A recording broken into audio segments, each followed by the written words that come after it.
this setup was just here, like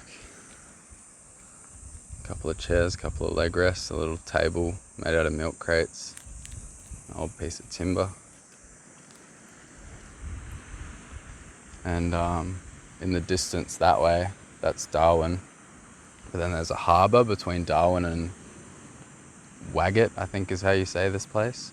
So you actually have to go south down the highway and then come across and then back north again. So it was like an hour and 20 minutes or something it took me to get here, which is nice after all the other adventures and stuff that I've been on. Been driving, like, I've done 10-hour drives, 12-hour drives some days, and I'm just getting used to like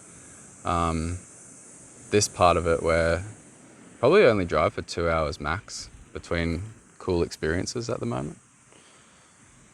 So yeah, heaps of time to reflect and imagine and create in my imagination, and then we make that real by taking action. But it all starts in the imagination, right? Nothing's going to happen if you're just going with the flow of what's already occurring, it's already emerging. So that's what I think is really important in the present moment, is creating space for that imagination again. I've been saying it for ages, but yeah, there's like sitting with your stuff and dealing with your stuff and processing your trauma and all that. That's all, like, sure, valuable, but I think what we really need to do is spend more time imagining what we do want and just giving ourselves a picture that motivates us. Like I said in the last journal, like, I've been so motivated by this picture that it's actually been, I've overdone it. I've overshot the mark. I've been rushing towards this amazing thing that I've imagined for myself, which is like, that's not balance either. But yeah, it can't be all like hard shit. It can't just be all dealing with our problems and facing ourselves and that. I think we need a bit of a, you know, a reward as well, and that's the picture that we imagine for ourselves of what could be possible for us. I think it's actually way more powerful, because all that facing yourself and trauma processing and all that, like, it's real, but like it's like, it's fear-based still, isn't it? We're still motivating ourselves with like what's wrong and what we don't want. So yeah, make time for that, but balance it by also, if you're going to spend an hour meditating on all your shit, spend an hour after it, like have a break or something and have another hour, and just don't allow any of the negative shit to come in, and just, you know, like, that can be the practice. Just focus on imagining positive things for yourself. Create your own way of being with yourself and your own way of creating your reality. Because yeah, I'm doing the thing where I'm giving, it's like I'm talking like I'm giving somebody else advice, but I'm really just talking to myself. But hopefully everybody kind of gets that by now, because that's just what happens. I'm happy to be here. You can kind of see like the storm rolling in. There's like a bit of storm on either side, but I reckon I'm just going to be in this little bubble of sunshine, which I don't care either way. But that's like storm build up there. It actually looks kind of hectic. Might come across.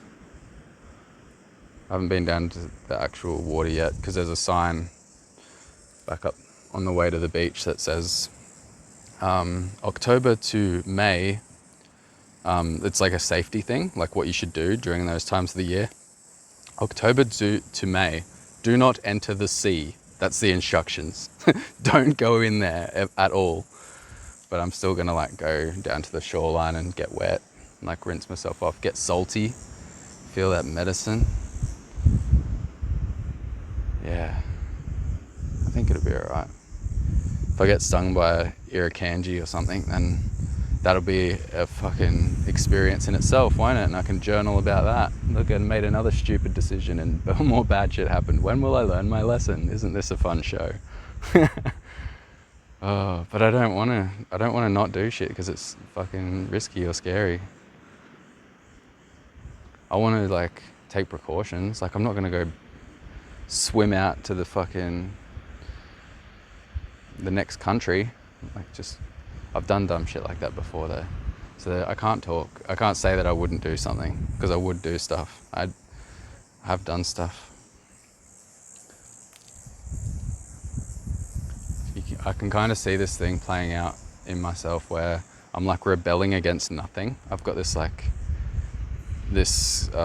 authority figure in my imagination that I'm rebelling against, like a grumpy dad. It's just like, don't do naughty things, and I'm just like, I want to learn my own lessons and make my own mistakes, so you can't tell me how to live. And that's still playing out. But at the end of all of this bit that I'm on now, I think I'm playing it out all the way to its completion, and I'll do all the stupidest things that I could possibly do, and then maybe I'll chill out.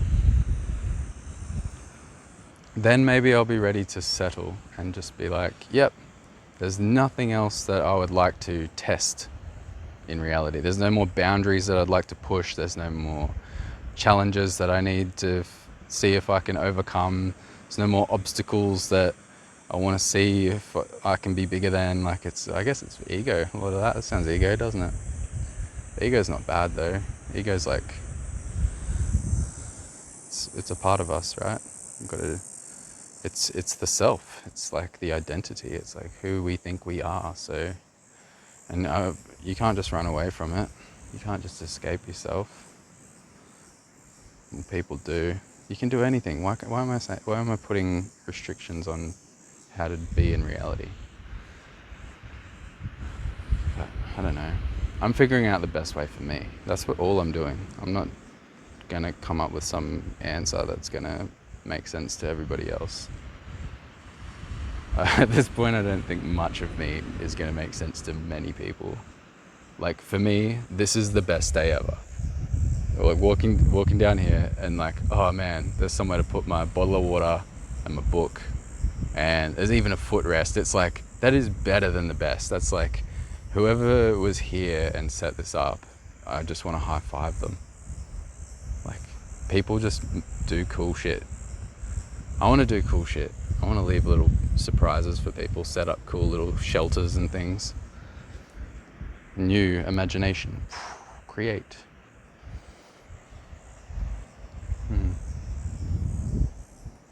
Beautiful here. You can see it's beautiful. It's just, the sound of the ocean is like immediately soothing to me. It's like people listen to like sleep music and stuff to calm them down, or like anti-anxiety tracks. I just sit near the ocean and just hear that like consistent crashing of the waves, and I can hear the cicadas as well, and even the breeze. You feeling the breeze and the smell of the salt. Like it's just like all wrapped up in this perfect package of just soothing remembrance of like life, that just nothing else really gets me there. But like, I need to be by the ocean. Sometimes I need to return to the ocean. Still can't surf. Put that on the list of things to do.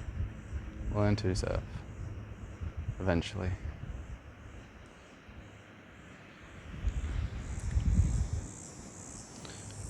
So another thing that I was thinking, like I've been going through this whole thing, like, do I need to even do, I may have said it in different ways, do I even need to go on a big quest journey thing and like pull myself to pieces and face all of these challenges and like this hero's journey type thing?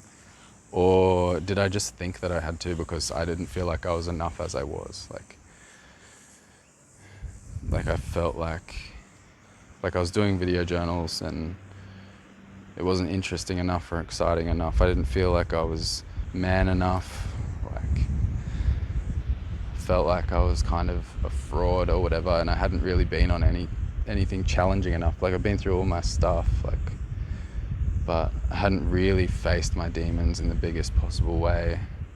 And I've quoted like that story of, I think the mother takes the son to see the Dalai Lama or somebody like that, some person that you would take to get your kid to listen to, and she wants him to stop eating sugar, and she asks the holy man, can you get my son to stop eating sugar? And he says, come back in 2 weeks. And they come back in 2 weeks, or it might be 2 months, I don't know. Anyway, they come back in the allotted time, and he just says to the kids, stop eating sugar. And the mum's like, what the fuck? Why didn't you do that before when I brought my son here? It's like a 6-day journey through the desert to get here, kind of thing. You know how it is. And he's just like, well, I had to stop eating sugar myself. And that's how I feel with all the mental health stuff and being the guy that's supposed to inspire and empower as many people as possible, this image that I created of what I'm going to be. Like, how can I tell anybody to overcome their shit if I haven't faced anything real? Like, all of it's real, but like, that's what was playing out of me. Like, I didn't feel like I was enough, and I felt like I needed to be bigger and like more epic and hectic and all those things. So that's what I did.